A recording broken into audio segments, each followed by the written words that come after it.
갈라디아서 1장 1절에서 5절까지 짧습니다. 우리 같이 한 목소리로 합독합니다. 사람들이 시켜서 사도가 된 것도 아니요 사람들이 맡겨서 사도가 된 것도 아니요 예수 그리스도께서 그리고 그분을 죽은 사람들 가운데서 살리신 하나님 아버지께서 임명하심으로써 사도가 된 나 바울이 나와 함께 있는 모든 믿음의 식구와 더불어 갈라디아에 있는 여러 교회에 이 편지를 씁니다. 우리 아버지 하나님과 주 예수 그리스도께서 내려주시는 은혜와 평화가 여러분에게 있기를 빕니다. 예수 그리스도께서는 하나님 우리 아버지의 뜻을 따라 우리의 이 악한 세대에서 건져주시려고 우리의 죄를 대속하기 위하여 자기 몸을 바치셨습니다. 하나님께 영광이 영원무궁하도록 있기를 빕니다. 아멘. 이는 하나님의 말씀입니다. 오늘부터 이제 갈라디아서 시작하는데 갈라디아서가 사실 그렇게 길지 않아서 방금 말씀드렸다시피 한 두세 달 정도 하고 또 짧지만 그래도 바울을 한 번도 우리가 바울 서신은 달아본 적이 없는 것 같아서 바울 서신 조금 다르고 그 다음에 이제 다시 창세기로 이번에 돌아가려고 합니다. 그래서 잠깐 짧지만 몇 달 동안 잘 은혜롭게 지냈으면 좋겠습니다. 그 몇 달 전에 흑백요리사 인기가 좀 대단했습니다. 지금도 그 인기가 어느 정도 있는 것 같습니다. 저는 초반 몇 회는 재밌게 봤었습니다. 근데 제가 약간 마이너 기질이 있어서 사람 너무 많이 보니까 보기 싫더라고요. 좀 안 봤는데 그래서 초반에 보면 자신들만의 요리법과 자부심 가득한 행동은 요리를 흥미롭게 볼 수 있도록 만들었던 것 같습니다. 세트도 너무 좋았고 여러 가지로 요소들이 재밌는 요소들이 많았습니다. 더불어 그 흑백요리사 덕분에 흔히 이제 오마카세 혹은 일본 말로는 오마카세고 그다음에 영어로 하면 파인다이닝에 대한 관심이 부쩍 늘어난 모습을 볼 수 있습니다. 프로그램의 최종 우승자 결정된 후 일어난 일들은 수만 명이 그 우승자 레스토랑에 가고 싶어서 접속해서 예약 프로그램 접속해서 다이닝을 예약했다는 사실입니다. 뭐 그 사람뿐만 아니라 거기에 출연했던 많은 파인다이닝이나 그 사람들 가게가 지금 사실 문전성시를 이룬다고 아주 돈 많이 버는 것 같아요.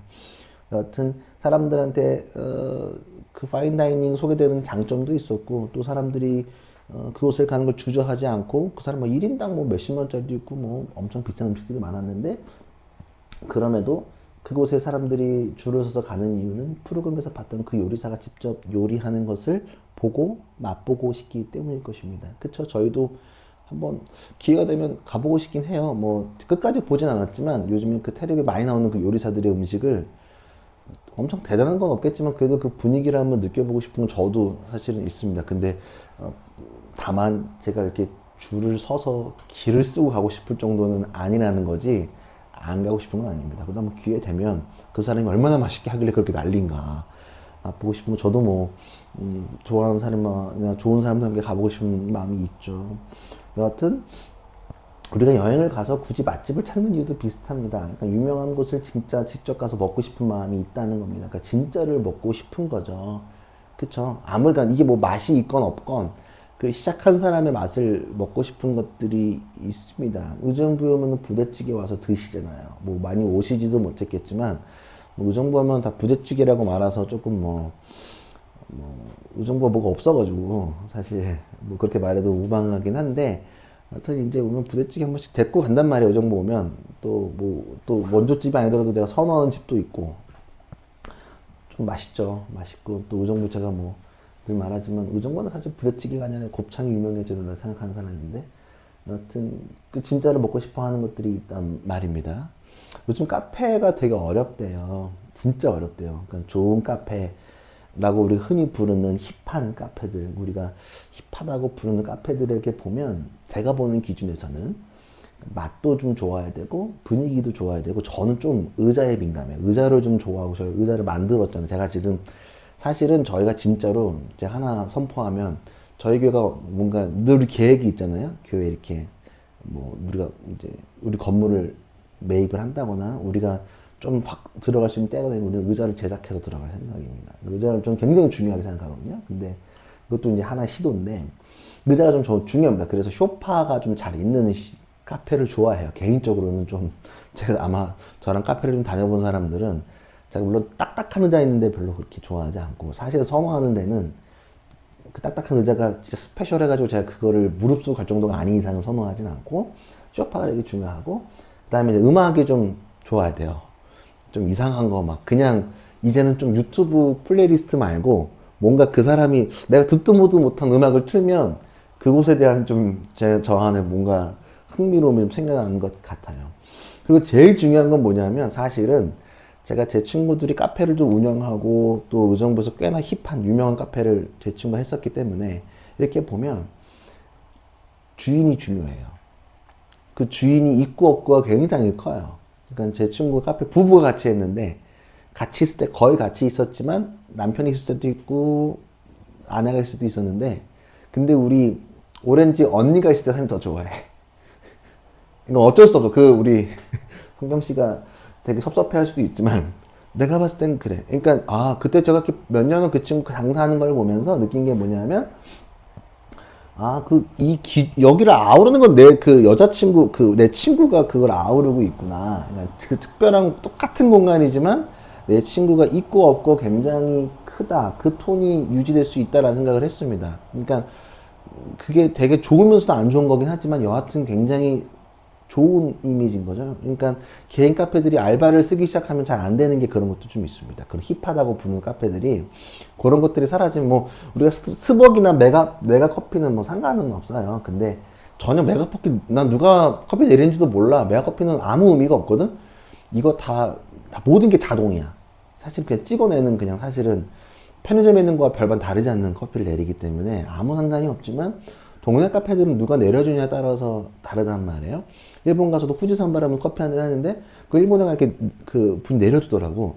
물론 요즘에는 일본 커피만 우리나라 들어와서 이렇게 드립하는 건데 이제 우리나라도 많이 올라서 그게 별 대단해 보이진 않았어. 근데 그 사람 느낌이 있더라고. 똑같은 거야. 그게 되게 중요한 거죠. 우리 교회도 마찬가지. 아직까지는 제가 있고 없고가 지금 당장으로서는 크다는 거죠.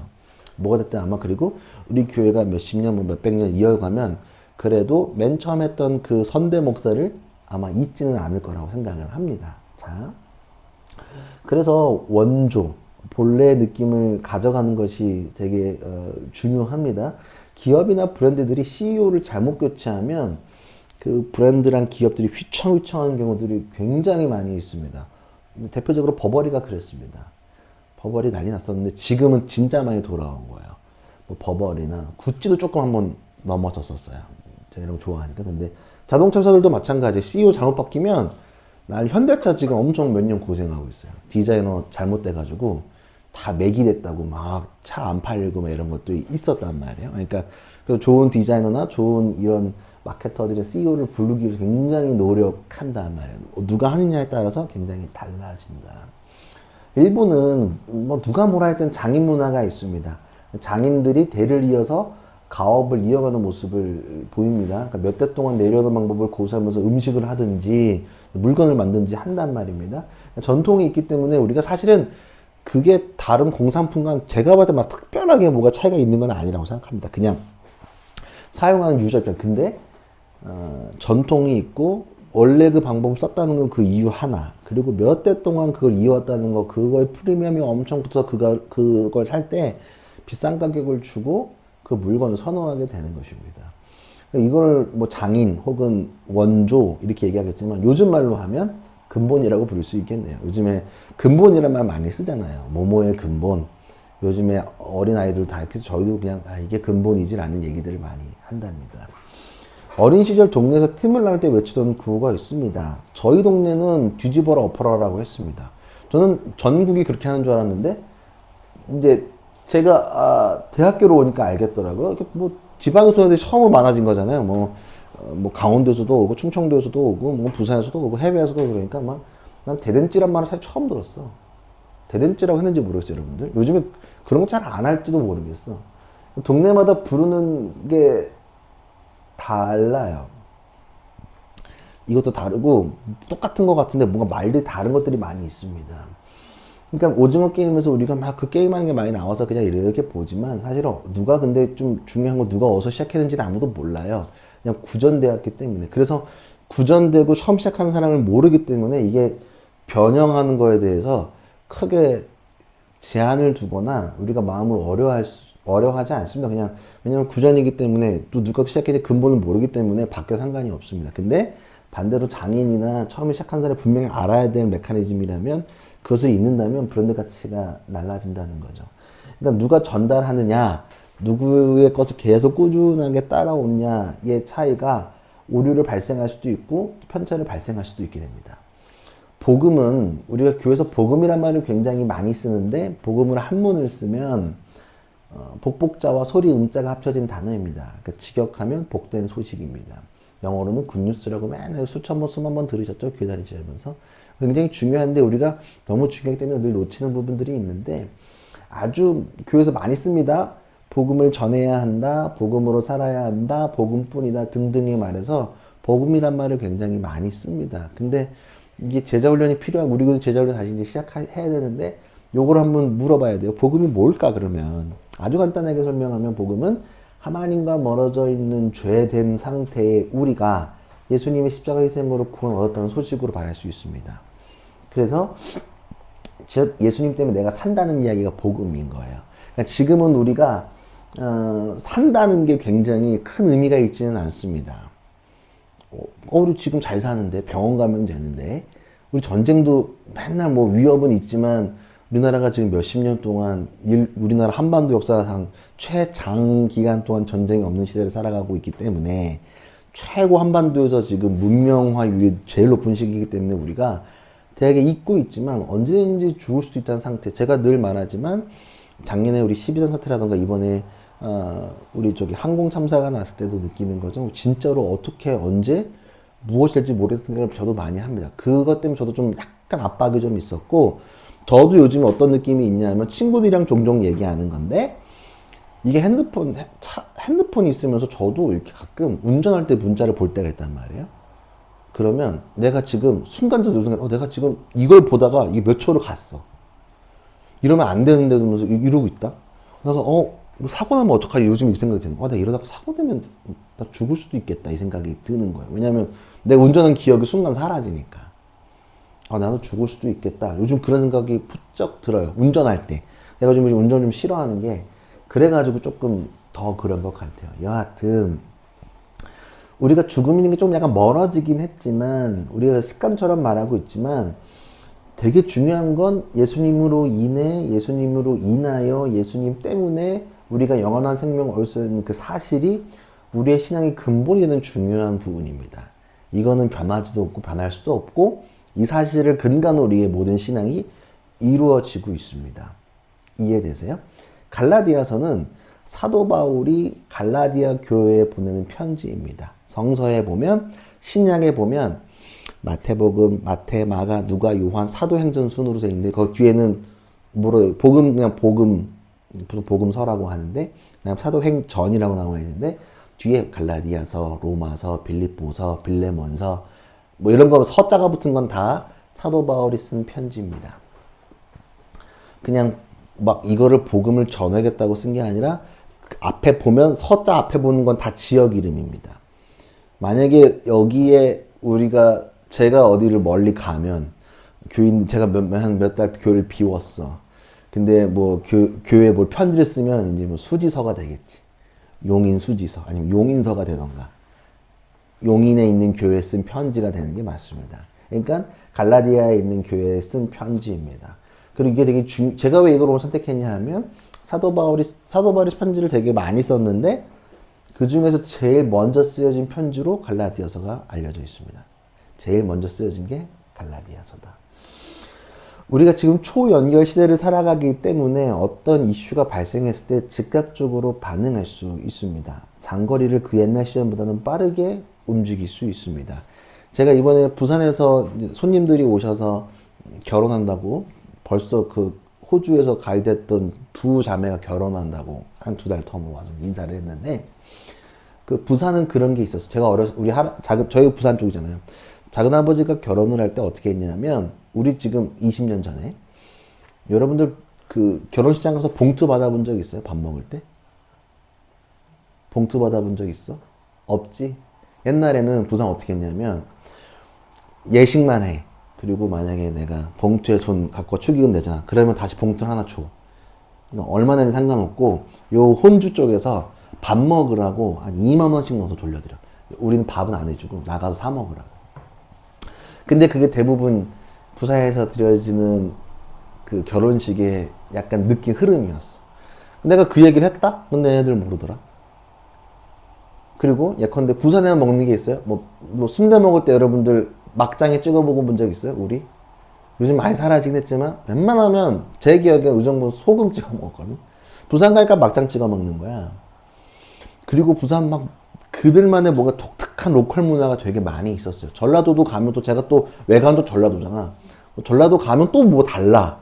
음식 맛이 진짜 달라. 내가 옛날에 어렸을 때는 제가 기차 타고 아버지가 부생이었으니까 의정부에서 혼자 전철 타고 서울역에 와 서울역에서 새마을을 타고 부산 갔다가 부산에서 기차를 타고 광주를 갔다가 광주에서 이모차 타고 이제 올라왔던 기억이 있는데 이 기차 맨날 돌아다녔어요. 다 달라. 근데 요즘에는 초연결 시대를 살아가다 보니까 그런 지역색들이 많이 사라졌다. 그러니까 지금 잘 모르는 거야.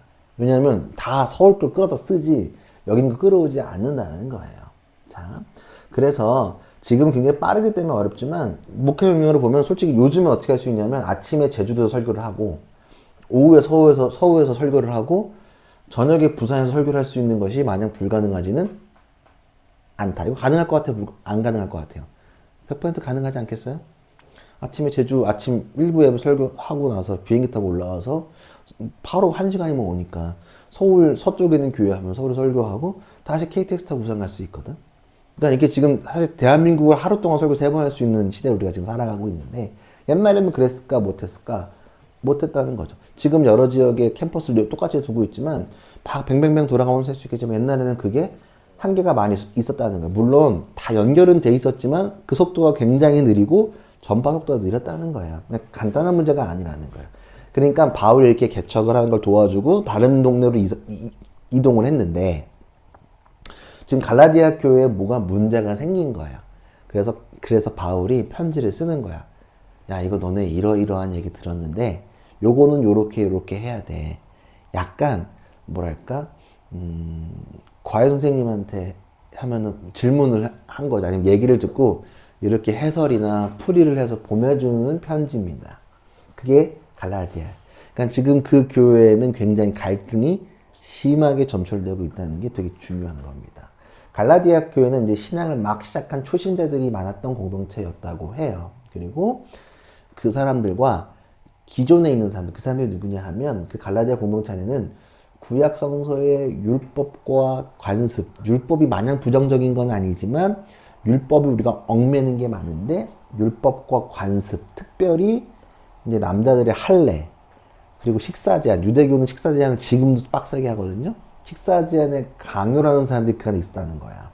그러니까 기독교는 유대교에서 나와서 기독교가 된 건데 여전히 유대교에 있는 관습들을 끌고 와서 이거를 강요하는 사람들과 이방 초신자들과의 이런 갈등이 계속 일어나고 있던 상황인 거예요.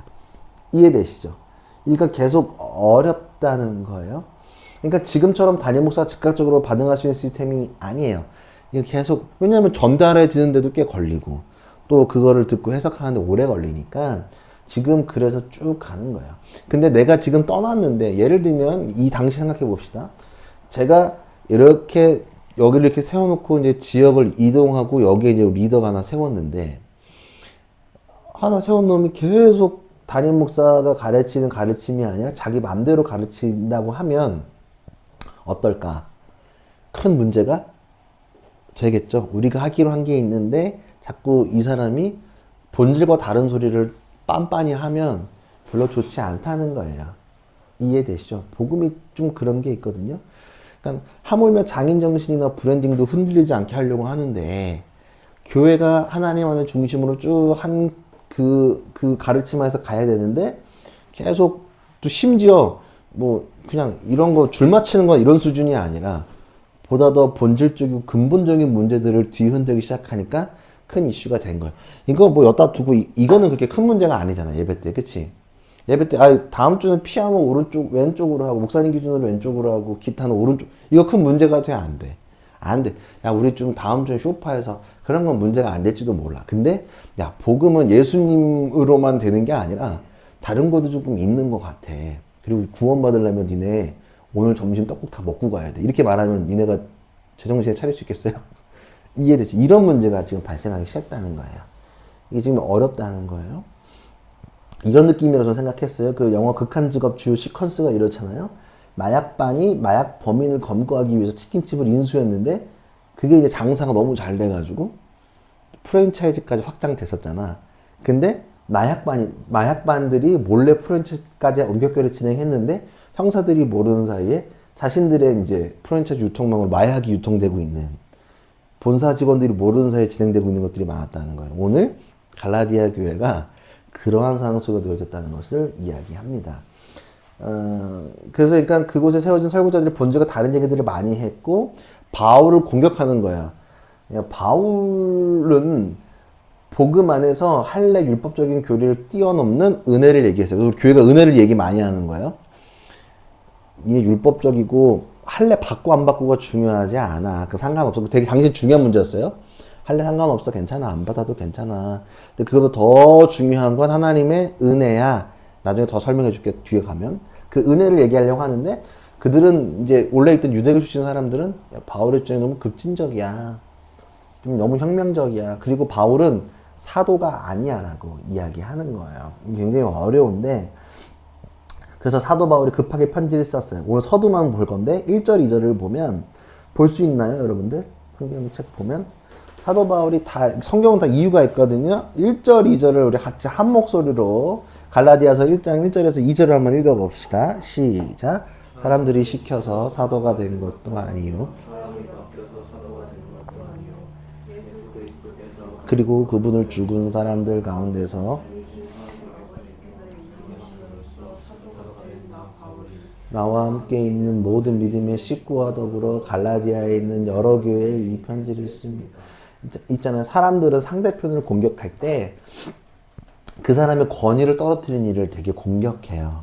몇 해 전에 래퍼 타블로가 싫어서 타블로가 스탠포드 나왔잖아, 미국에. 근데 그거 나오지 않았다고 거짓말하는 사람들이 있었어. 그래서 타블로가 나왔는데 안 나왔다 그러니까 막 힘들어 죽으려고 막 하는 그 다큐멘터리도 있었어요. 그리고 그 다큐멘터리 팀이랑 스탠포드를 간 것까지 찍어왔어. 그래도 의심을 하더라, 그 인간들은. 요즘에 그런 사람 있잖아. 지구 평평설 믿는 사람들. 미국이 엄청 많다며. 그런 사람들이 있대. 그리고 또 최근에 저 뉴스 재밌는 거 거짓 뉴스 유포한 사람들 그리고 탈덕수용소 그 언니 그 오만 연예인들 거짓 뉴스 퍼뜨리는 언니들이 있잖아. 그런 사람들이 있어요. 권위를 자꾸 깎아내리는 그 사람들 인기를 하려면 야, 쟤 저거 안 나왔대. 나왔는데도 안 나왔다고 그러고 미치려고 그러는 거지. 때로는 하지 않은 사실을 내가 하지 않았는데 내가 하지 않았다는 증거를 찾아서 뭘 증명하는 게 굉장히 어려워요. 그렇게 공격하는 사람들이 법적으로 거는 사람들이 굉장히 많이 있다는 거예요. 사람들은 사도의 직분, 바울의 사도의 직분을 의심하고 있어요. 여러분들 보기에 사도가 뭐 목사님 같은 거 아니야? 그거 뭐 그런 거 아니야? 라고 생각할 수 있지만 좀 사도가 조금 복잡한 게 뭐냐면 사도가 신약의 헬라어잖아. 헬라어로는 아포스톨로스야. 영어로는 아포스텔인데 뭐냐면은 파견된 자. 그리고 특별한 건 뭐냐면 복음을 전하기 위해서 아까 제가 말한 당당한 복음을 전하기 위해서 예수로부터 직접 파견된 자들. 누구야 그러면? 사도라고 부르시는 사람들은 누굴 것 같아? 예수로부터 직접 파견된 사람들이래. 그러면 그 사람들의 기준이 뭐겠어? 사도의 권위는 어디서 올까? 예수님이랑 같이 시간을 보냈고 예수님이 죽으신 거를 보고 그의 부활을 경험한 사람들이 사도라고 부를 수 있는 거죠. 여러분들이 근본이겠지. 313에 나중에는. 왜? 옛날에 여러분 30년 만약에 30년 지나봐. 야, 너네 지금 좋아진 거야. 옛날에 우리 오피스텔에서 있었어. 너 목사님 너 그 숙소에서 예배 드리면 이게 근본이 될 수 있잖아. 그러니까 313에 되게 처음에 스피릿을 갖고 있는 사람들 여러분이 될 수 있겠죠. 그러니까 똑같은 거예요. 그러니까 원래 사도라고 하면 예수의 부활을 직접 본 사람들, 그리고 예수께서 직접 선택한 그 사람들이 사도라고 부르는 건데, 근데 사실 바울은 예수님이 살아생전에 바울이 예수님을 대면한 적이 있다 없다? 없다. 이거 굉장히 큰 문제가 되는 거예요. 바울은 그러지 않았거든. 바울은 그러지 않았기 때문에 그래요. 왜냐하면 바울은 골라서 그때 당시 뽑지도 않았고 되려 예수 믿는 사람들을 핍박하던 사람들이었단 말이에요. 그리고 이 사람이 담에색 길, 우리로 하면 포음대로지 뭐 하여튼 길 갔다가 그냥 주님 만나버린 사람이기 때문에 굉장히 어려웠었어요. 그래서 근데 왜 바울이 자기가 사도라고 주장을 하느냐, 그리고 사람들이 그 사도됨을 왜 그 사도들이 인정해 줬을까라고 보면 뭐 앞에 더 긴 얘기 좀 하지 않고 아주 간단 성경으로만 얘기할게요. 사도행전 9장인데 이거 찾을 수 있나? 한번 볼래? 사도행전 9장에서 행으로 되어 있을 거예요. 9장 15, 16절. 이게 되게 이제 자기한테는 다 보진 않고 15, 16만 볼 건데 이거 한번 봅시다. 함께 읽어봅시다. 시작. 주님께서 그에게 말씀하셨다. 가거라. 그는 내 이름을 이방 사람들과 임금들과 이스라엘 자손들 앞에 가지고 갈 내가 택한 내 그릇이다. 그가 내 이름을 위하여 얼마나 많은 고난을 받아야 할지를 내가 그에게 보여주려고 한다. 이게 뭐냐면 사도 바울이 다메섹 길에서 예수님을 만났을 때 예수께서 하신 말씀이야. 지금 부활하신 그 예수께서 나오셔서 사도 바울한테 명령을 하는 거야. 너는 그냥 사도가 아니라, 그래서 요 말을 근거로 해서 사도 바울을 뭐라고 하느냐? 이방인들의 사도라고 부르는 거예요. 사도 바울은 요걸 근거로 나는 예수님이 직접 나에게 오셔서 말씀하셨다. 나를 택하셔서 보내셨다. 그릇으로 부르셨다. 우리 송공시 때 그릇 얘기했는데 그릇으로 불러 보내셨다. 나는 부활하신 예수께, 뭐 부활 전에 주님께서 선택하신 건 아니지만 부활하신 예수께 직접 선택한 사람이다. 나는 다른 사람들이 하라고 해서 한 게 아니라 누구한테 직접 위임을 받았다? 예수님한테 그 위임을 받았다는 사실을 이야기하는 거예요. 이해되시죠? 그래서 고린도전서 15장, 요것도 전서니까 사도 바울이 쓴 거잖아. 쭉 복음을 얘기하면서 어떤 얘기를 하냐면 2절에서 보면 복음 얘기 쭉 하면서 무덤에 묻히셨다는 것과 성경대로 사흘 만에 살아났다는 것과 게바에게 나타나시고, 게바가 누구야? 게바. 베드로한테 나타나시고 다음 12제자에게 나타나셨다고 하는 것입니다. 그 후에 그리스도께서는 한 500명이 넘는 형제들에게 나타나셨는데 그 성경에 있는 내용이잖아. 쭉 한 다음에 그 가운데 더러운 세상을 떠났지만 대다수는 지금도 살아있습니다. 자, 다음에 야고보에게 나타나시고 그 다음에 모든 사도들에게 나타나셨습니다. 그런데 맨 나중에 다리 차지 못하여 난 자와 같은 나에게도 나타나셨습니다. 그러니까 쭉 얘기하면서 게바한테도 나왔고 뭐 12제 다 나타나셨는데 나에게도 오셨다. 그러니까 나는 뭐 내가 스스로 사도라고 말한 거 하나도 없어. 예수께서 직접 하신 거야 라고 꾸준히 얘기하는 거예요. 이해되시죠? 그러니까 바울에 계속 권위를 공격하는 거야. 그러니까 바울은 계속 공격을 많이 받았어, 당시에. 그래서 사도 바울은 계속 나는 뭐 사도된 뭐 이런 얘기 하는 건 뭐냐면 너무 공격을 받으니까 얘기하는 건데, 근데 내가 이렇게 당당하게 얘기하는 건 뭐냐면 나는 예수님으로 인하여 예수님을 통하여 사도가 되었다고 얘기하는 거예요. 이해되시죠? 그래서 조금 베드로가 나중에 우리가 전후서를 보면 그때는 베드로는 나 사도된 베드로는 이러고 끝나. 왜 그럴까? 베드로. 게바는 왜 그럴까? 적통이니까. 굳이 뭐. 하나 313 이렇게 끝나는 건데. 뭔가 조금 부연 설명이 좀 긴 편입니다. 이해되시죠? 그리고 오늘 본문에 보면 오늘 갈라디아서 1장 3절에서 5절을 제가 읽겠습니다. 눈으로 보십시오. 찾으면서 보세요.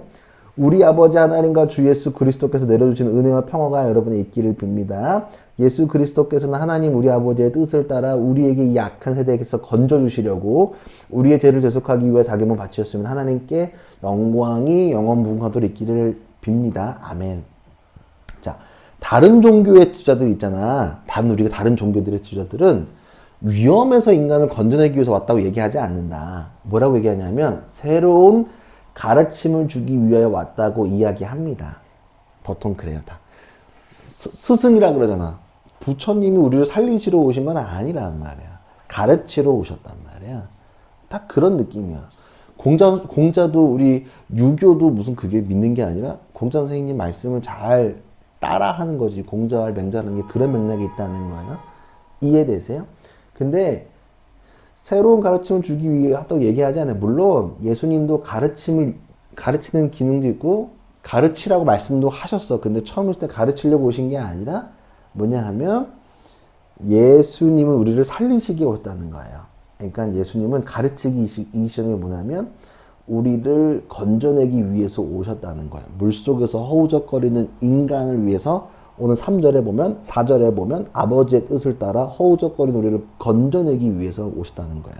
자, 허우적거리는 인간한테 자, 교본 던져주고 앞으로 나와 수영은 이렇게 해 탈출할 방법 이렇게 해서 교본 던져줄 수 있니 없니? 없지. 일단 빨리 건져낸 다음에 살려낸 다음에 가르치는 거잖아. 그래서 예수님은 가르침이 먼저가 아니라 먼저 우리를 건져내시고 우리에게 가르치신다. 일단 그게 순수한 사실을 잘 기억했으면 좋겠어요. 이해되시죠? 그렇게 하면 될 것 같고, 그래서 우리가 잘 보면 인간은 스스로 구원할 수 없습니다. 자꾸 미디어에서 좀 요즘 자꾸 노출되는 게 뭐냐면 뭐 그런 거 많아. 이렇게 뭐 되게 방황하는 여인이나 남자가 어떤 인연을 만나서 고백한 게 나는 오늘 구원을 얻었다. 뭐 절대 인간 스스로 근데 뭐 그런 걸로 구원은 아니야. 그냥 사랑을 얻은 거지 뭐 구원이라고 말할 수는 없는데, 구원은 뭐냐면 인간이 내가 스스로 못하는 거야. 근데 하나님을 통하여 됐다는 사실. 인간은 절대 스스로 구원받을 수가 없다는 사실이에요. 이해되세요? 오직 우리는 누구로 인해서 구원을 받는다? 예수님을 인하여 구원을 받는다. 그리고 예수님이 구원을 받는 건 뭐냐면 오늘 본문에 의거하면 우리를 건져내기 위해서 오셨다. 그리고 그 건져내기 위해서 예수님이 죽음을 대신하셨다. 그게 굉장히 중요하다는 거예요. 우리가 다시 일으켜지는 재기의 상태나 그런 수준의 일이 아니라는 거예요. 이해되세요? 대신하 희생하는 그 일 때문에 우리는 온전한 삶을 얻었다는 것. 이렇게 잘 기억했으면 좋겠습니다. 하나님 아버지는 무슨 일을 하셨을까? 3절에 보면 예수 그리스도께서 그리고 그분을 죽은 사람들 가운데 살리신 아버지 하나님을 임명하심으로써 하나님은 예수님을 죽은 자 가운데 살리시고 예수님이 성취하신 일에 은혜와 평강을 더하셨어요. 복음은 우리가 살아낼 복된 이야기입니다. 왜 이렇게까지 얘기했을까? 하나님이 우리가 살려달라고 요청한 적이 없었거든. 사실은 인간은 그러지도 못하고 그런지도 몰랐고 살 방법도 몰랐는데 하나님께서 직접 말씀하시고 개입하셨다. 미처 깨닫지 못한 우리의 필요를 주님께서 아시고 당신의 아들을 보내던 사실 잘 기억했으면 좋겠습니다. 이게 되게 중요한 사실이에요. 우리가 요청한 게 거의 없어요. 하나님께서 우리를 위해서 그냥 우리의 필요를 아시고 보내셨다. 그게 복음이에요. 우리가 할 수 없는 일을 주님께서 직접 하셨다는 사실입니다. 복음은 변하지 않는데 이 사실을 자꾸 이 사실을 갈라디아에 있는 교회들이 자꾸 흔들었나 봐. 그러니까 그것을 바로잡기 위해 주님 사도 바울이 갈라디아서를 썼다라고 이야기하는 거예요. 이해되시겠어요? 포스트 모던의 시대를 살아가잖아. 우리가 인지하고 있는지 모르겠고 우리가 외면하고 있는지는 모르겠지만 우리가 복음의 변질을 방치하고 있을지도 잘 모르겠다라고 저는 생각을 해요. 저는 평소에 복음은 새로운 포장지와 그릇에 담아야 된다고 생각하고 주장합니다. 그래서 제가 저나 313을 볼 때 뭔가 복음을 바꾸려는 시도가 있다고 생각할지 모르겠습니다. 근데 제가 책에도 썼고 계속 주장하는 건 뭐냐면 별로 그런 거 아니에요. 그러지도 않고 저를 아는 사람들, 우리 교회를 아는 사람들은 되려 더 철저하게 보호적인 시각을 가지고 있다는 사실을 알고 있을지도 모르겠습니다. 복음을 고치려는 시도들은 전혀 없고 올바르게 보기 위함인 거예요. 자, 우리는 복음을 고치고 싶어 할 수 있는 생각을 할지 모르겠어요. 이거 스리슬쩍 바꾸면 편해질 것 같은 생각도 들 수도 있고 뭐 이거 조금씩 바꿔가면 편해지는 것도 많잖아. 사실은 조금 우리가 수정하고 하면은 편해질 일들이 되게 많아. 신앙생활 하면서 어렵지도 않고 지켜야 될 것도 많이 없어지고. 근데 예수님으로 인하여 예수님을 통한 우리의 믿음과 그 복음의 역사는 절대 바뀌지가 않는다는 사실이에요. 갈라디아에서 이게 중요한 건 뭐냐면 제 이 주제를 No other gospel로 했는데 다른 복음은 없다는 것을 계속 이야기해요. 다른 건 없어요. 세대가 바뀌어도 변하지 않아요. 그러니까 우리가 이럴 때는 일본 장인 정신을 가지고 있을 필요가 있겠다. 2025년이에요. 우리에게 수많은 유혹과 무언가 모호해지는 기준과 상황이 우리를 되게 힘들게 하고 고민하게 될 수도 있습니다. 그러나 오늘 바울의 편지를 쓰면서 앞에 밝힌 것처럼 구원이 처음부터 끝까지 인간의 욕심이 아니라 누구의 작품이다? 하나님의 작품이라는 사실을 잘 기억했으면 좋겠습니다. 우리가 사사기에서 봤듯이 인간은 끊임없이 왕의 자리에 올라가려고 하는 욕구들이 있다. 구원도 하나님이 하셨지만 어느새 우리가 구원을 위해 노력했다라고 착각할지도 모르겠습니다. 창세기 12장 4절에 보면 뭐가 있냐면은 바벨탑 쌓는 얘기가 있는데 거기에 보면 어떻게 되냐면 또 그들은 말했다. 다 조실을 세우고 그 안에 탑을 쌓고서 저 탑 꼭대기가 하늘을 닿게 하여 우리의 이름을 날리고 온 땅에 흩어지지 않게 하자. 우리는 다른 복음을 만들어내려는 시도를 통해서 다른 복음을 만들려는 또 바벨탑을 만들려는 노력을 할지도 모르겠습니다. 그리고 교묘하게 바꿀지도 모르겠어요. 25년의 시작은 우리 가운데 좀 다시 한 번 더 기억했으면 좋겠습니다. 다른 복음은 없다. 그 사실을 잘 기억하고 하나님 가운데 우리가 살리셨음을 하나님 때문에 우리가 계획되고 살아냈고 나아간다는 사실을 여러분들 잘 기억했으면 좋겠습니다. 아멘이십니까? 다른 것들은 전혀 없습니다. 다른 것들 생각도 하지도 않고 뭐 그냥 단순히 찬양하는 것, 또 예배 스타일 조금 바꾸는 건 포장지일 뿐 우리가 잘 보는 건 복음이 바뀌느냐 바뀌지 않느냐 이게 굉장히 중요함을 던져야 된다는 사실입니다. 그런 것들을 잊지 않고 하나님께 나아갔으면 좋겠습니다. 함께 기도하시죠. 여러분들 이번 25년을 시작하시면서 다른 복음은 없다는 사실을 잘 기억했으면 좋겠습니다. 예수님이 우리를 위해서 하신 그 일들이 변하지가 않아요. 다른 건 없어요. 돈이 우리를 구원하지 않아요. 대학이 우리를 구원하지 않고 또 어떤 우리의 내가 금수저니 은수저니 흙수저니 다이아몬드 수저니 하는 그런 싸구려 말로 절대 구원이 일어나지도 않고 한국 사람이라서 구원을 받는 것도 아니고 오직 예수 그리스도로 인하여 구원을 받는 사실을 여러분들 잘 기억했으면 좋겠습니다. 그래야지만 우리가 앞으로 살아갈 수 있고 하나님과 나아갈 수 있음을 잘 기억했으면 좋겠고 25년 많은 유혹이 있을 것 같아요. 많은 힘듦이 있을 것 같고 우리를 도전할 일들이 많겠지만 그때마다 우리가 사도 바울의 말을 다시 한 번 더 기억하면서 다른 복음은 없다. 오직 나의 나 된 것, 내가 사도 된 것, 내가 세우신 건 다 주님의 은혜임을 고백하는 시간 되게 해달라고 같이 기도합시다. 기도합니다. 주님 감사합니다.